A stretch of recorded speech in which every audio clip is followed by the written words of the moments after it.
Dear finance professionals and students, welcome to podcast of FCA Deepak Rao, a practicing chartered accountant.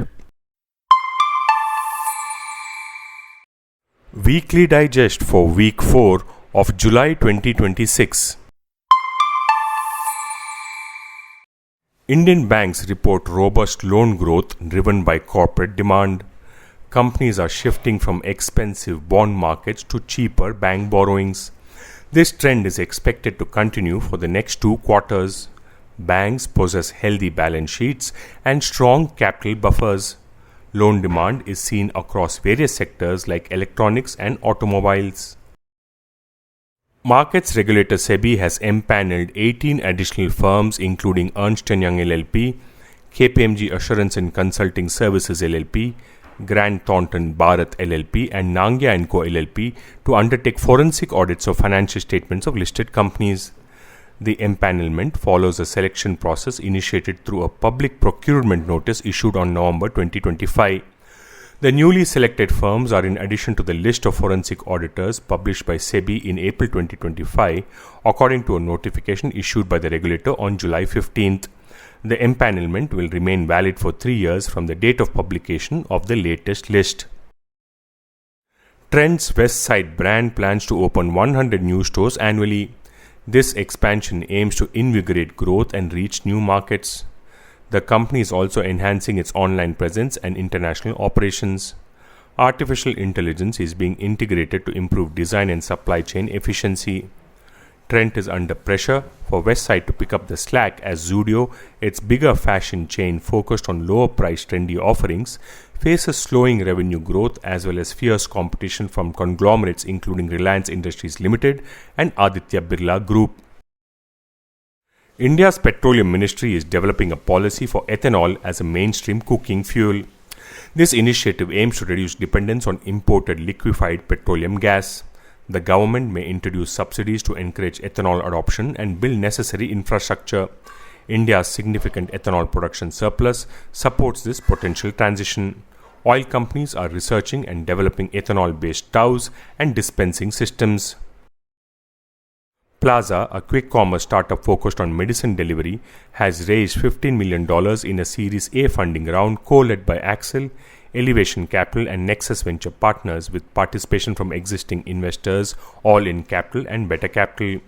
Founded by Aman Priyadarshi in 2024, the company aims to address medicine availability by combining AI-powered inventory management with 15 to 30-minute delivery. Unlike traditional pharmacies that optimize for walk-in retail or e-pharmacies that prioritize inventory over speed, the company has built a new operating model for pharmacy retail, combining AI-powered inventory intelligence, deep medicine availability, and to solve one of India's most persistent healthcare access challenges. Artificial intelligence and digitalization are rapidly emerging as a next major growth engine for the global oil and gas industry, with exploration and production or E&P companies expected to unlock nearly $500 billion in cumulative value between 2026 and 2030 through lower operating costs, higher production, and faster project execution. E&P companies investing in AI and digital technologies could generate an additional $80 billion annually by 2030 compared with 2025 levels as oil producers increasingly deploy predictive maintenance, automated drilling, remote operations, and AI-led reservoir modeling across upstream operations. The Central Board of Indirect Taxes and Customs or CBIC has set up a high-level working group to examine a proposal for centralized administration of GST taxpayers with multiple registrations under the same permanent account number or PAN across different central tax jurisdictions in a move aimed at improving ease of doing business. The proposal seeks to address a long-standing industry demand by examining whether businesses operating across multiple states can be administered by a single central GST authority instead of dealing with multiple field formations for different GST registrations. Skyroot Aerospace's successful orbital rocket launch will significantly boost India's private space tech sector and is expected to increase capital flow and reward patient investors in deep tech startups. Early backers like Mukesh Bansal have already realized substantial returns on their investments. The mission validates India's exceptional technical talent and inspires future founders and engineers. This success will inject greater confidence for domestic and global investors backing Indian deep tech companies. Coca-Cola has appointed JP Morgan and Citi as bankers for a planned 2027 initial public offering of one of its majority-owned bottling partners in India, a critical growth market. The beverage giant said in June it was preparing a 2027 listing of its Indian bottling unit, Hindustan Coca-Cola Holdings, and exploring the sale of part of its stake, joining a broader push by global companies such as Pernod Ricard and Carlsberg to tap India's equity markets. The IPO adds to a string of multinational companies turning to Indian equity markets to monetize their investments rather than raise fresh capital. South Korea's Hyundai Motor and LG Electronics have both pursued stake sales via Indian IPOs, attracted by relatively richer market valuations than in the domestic market. The next e-commerce battle is no longer about reaching more PIN codes, but about winning consumers in Tier 2, Tier 3 and smaller towns, where the bulk of incremental demand is now emerging. Industry estimates show nearly 63% of e-commerce orders originate from these markets, prompting companies to rethink strategies that were once built around metros. Amazon says it now serves all serviceable PIN codes across the country through its fulfillment centers, delivery stations, India Post partnership, and more than 25,000 Kirana partners under its hub delivery program across over 420 towns. Large companies are increasingly choosing premium managed offices in Grade A+ buildings, prioritizing hospitality-led services, flexibility, and employee experience over traditional workspaces. Enterprise occupiers now account for nearly 70% of flexi demand, with premium operators expected to command an even higher pricing advantage as corporate demand continues to grow. In a remarkable financial boost, India's central bank recorded significant foreign exchange inflows of $20.72 billion, primarily through a swap facility provided by the Reserve Bank of India. Out of this amount, foreign currency non-resident deposits accounted for $17.41 billion. Meanwhile, external commercial borrowings contributed $1.34 billion, and overseas foreign currency borrowings brought in an additional $1.97 billion, enhancing the country's economic standing. Punjab National Bank is setting its sights on breaking into the elite group of the world's top 100 lenders in the near future. With a significant surge in net profit reported last quarter, the bank is optimistic about accelerating credit growth and diversifying its business interests. Plans include launching wealth management and acquisition finance services, as well as pursuing foreign currency deposits through a central bank facility. South Korean cultural exports like K-pop and K-dramas have significantly boosted India's engagement. This cultural wave now fuels substantial economic ties and foreign investment. Korean brands are deeply embedded in India's consumer market across various sectors. Bilateral trade and investment are expanding, covering advanced manufacturing and technology. This partnership aims to build resilient ecosystems from chips to ships. Reliance Retail has launched Agio Beauty, expanding its beauty business. This move integrates cosmetics and personal care onto its fashion platform. The strategy aims to build an integrated fashion, beauty, and lifestyle ecosystem. Agio Beauty will offer a wide range of products and brands nationwide. This expansion taps into India's rapidly growing beauty and personal care market.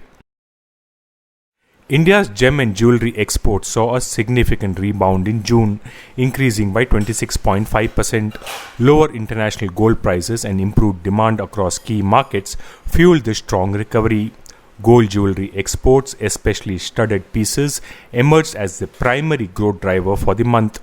Cut and polished diamonds and lab-grown diamonds also contributed positively to export figures.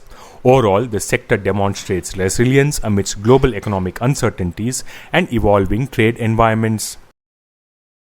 TVS Motor Company is exploring options for its financial services arm. The company chairman mentioned a possible separation to unlock shareholder value. TVS Credit has grown significantly, managing assets over 30,000 crore. International business is expected to grow in Africa and Asia. The company continues investing in technology and new products for growth. Food delivery giant Eternal or Zomato reported a 268% year-on-year jump in consolidated net profit to Rs 92 crore for Q1 of financial year 27, while revenue from operations surged 182% to Rs 20,211 crore, driven by strong business growth. On a sequential basis, however, net profit fell 47% from the previous quarter, even as revenue rose 17%, reflecting mixed quarterly performance. NH Studios and Vinod Chopra Films have formed a significant long-term partnership. This collaboration will manage the distribution and syndication of Vidhu Vinod Chopra's extensive film library. Selected films will first return to theatres before wider platform releases. NH Studios will represent over 5,000 films, reinforcing its industry leadership. This deal aims to bring classic Indian cinema to new audiences worldwide. Adani Group seeks to dilute a clause preventing airport operators from holding airline stakes. This change would enable the conglomerate to launch its own airline operations. The government is consulting legal experts on amending the existing airport privatization agreements. Such a move could introduce competition into the domestic aviation market. However, rivals anticipate strong opposition and regulatory scrutiny over potential advantages. Mauritius cabinet ratified a tax protocol granting Indian officials more questioning powers. This allows direct challenges to offshore entities suspected of tax evasion. The principal purpose test will deny treaty benefits if tax avoidance is a primary aim. This change follows the Tiger Global verdict and strengthens genuine substance requirements. The protocol aims to ensure treaty benefits are for legitimate commercial purposes. Indian banks are identifying 25 original equipment manufacturers for AI risk mitigation partnerships. A working group is developing a framework to identify and strengthen safeguards against cyber attacks. Banks will reduce network attack surface area by deploying defensive AI agents. Internal controls may not prevent exposure through weak vendors or third-party components. Vulnerabilities in embedded code can spread flaws across multiple financial institutions. Amazon cut jobs in its Artificial General Intelligence or AGI division as the technology giant continues to reshape its artificial intelligence business. The layoffs come months after the company eliminated about 16,000 jobs across different teams in January. Amazon said the move is part of its strategy to prioritize projects that will deliver the greatest value to customers. The company stated that artificial intelligence remains one of its biggest long-term priorities despite the job cuts. The new liquidity coverage ratio or LCR norms that took effect in April have helped banks improve their ratio as well as freed up liquidity to support credit growth at a time when deposit growth is lagging. Under the revised norms, deposits from non-financial entities such as trusts, educational, charitable and religious, partnerships and limited liability partnerships now carry a lower runoff factor of 40% compared with 100% earlier. The runoff factor indicates the likelihood of deposits being withdrawn from a bank. A higher runoff factor requires banks to hold more high-quality liquid assets or HQLA, mainly government securities that can be quickly liquidated during periods of financial stress. The lower requirement has allowed banks to deploy some of the freed up funds for credit growth. The Indian rupee is expected to remain under pressure through Thursday's session as the worsening US-Iran dispute fuels a further rally in oil prices. The rupee is expected to trade in a 96.5 to 96.7 range with risks tilted to the downside, although support from the Reserve Bank of India is likely to limit losses. The rupee has been under sustained pressure since tensions between the US and Iran flared up again, triggering a fresh rally in oil prices. The currency had fought slight respite from robust foreign inflows linked to the Reserve Bank of India's recent measures, which traders said helped reduce the risk of a bigger depreciation. However, with oil prices continuing to climb, the currency of the world's third largest oil importer is unlikely to find much relief. Billionaire Mukesh Ambani's 3-year investment binge may finally be approaching its payoff phase. Reliance Industries, which operated with materially negative free cash flow during the period, could generate about Rs 90,000 crore cumulatively over financial year 26 to financial year 28 as peak capital expenditure recedes and a new earnings upcycle takes hold. Stronger earnings from energy and geo, coupled with moderating capex, may reduce leverage and mark the beginning of a sustained cash flow and earnings upcycle.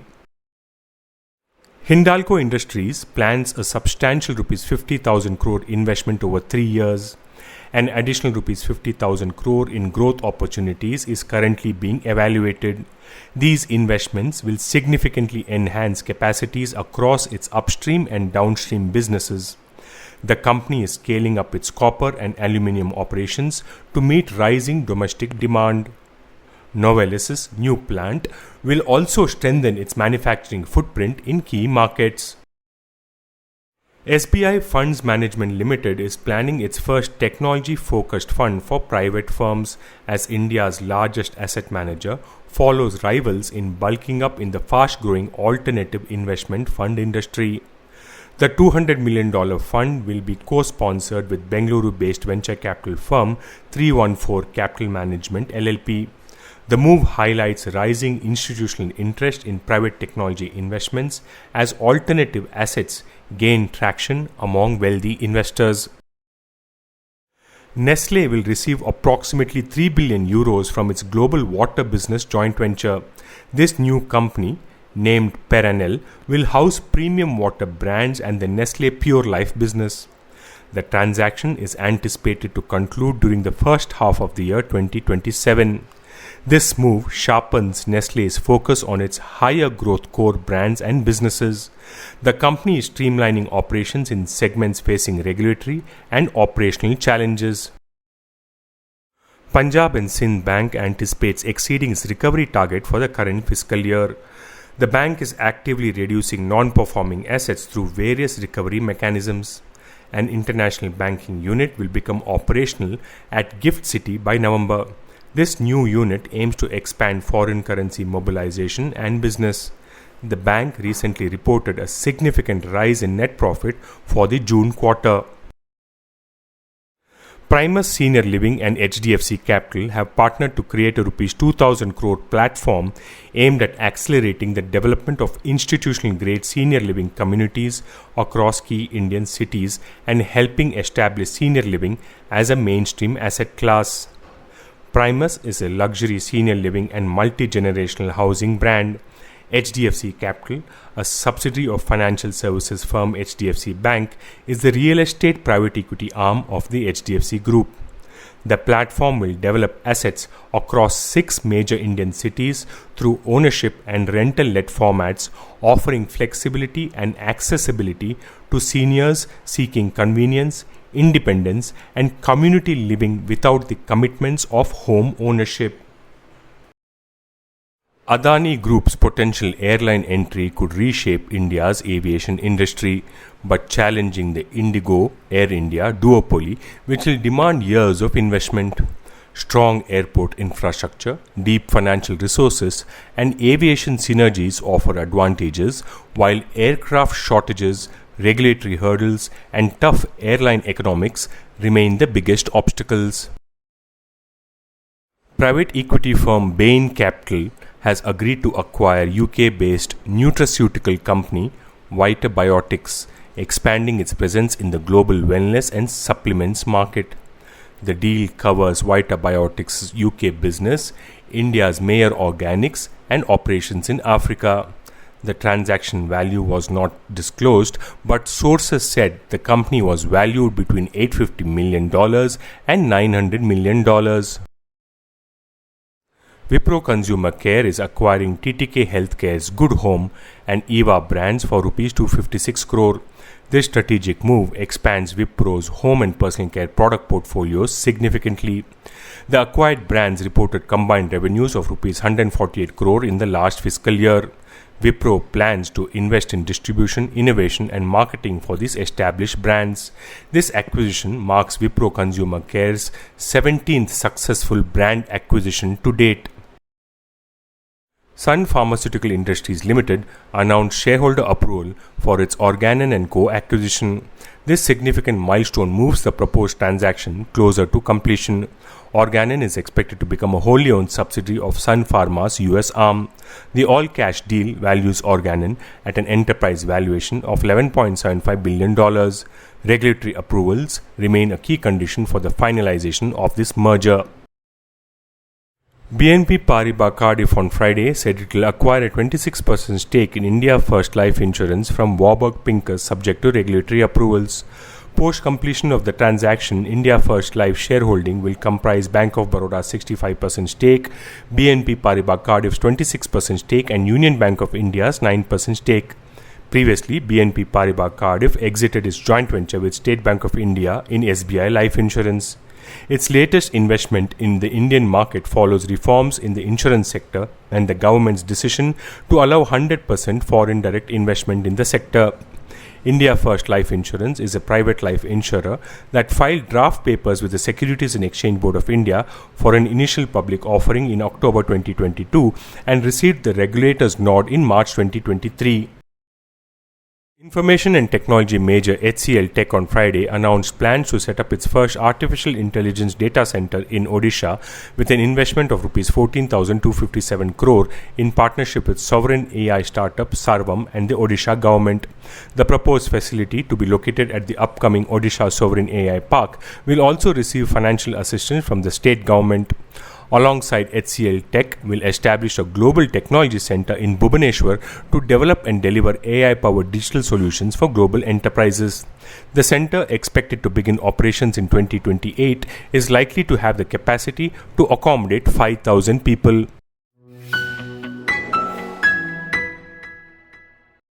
This podcast is sponsored by Sound of CA. We share because we care.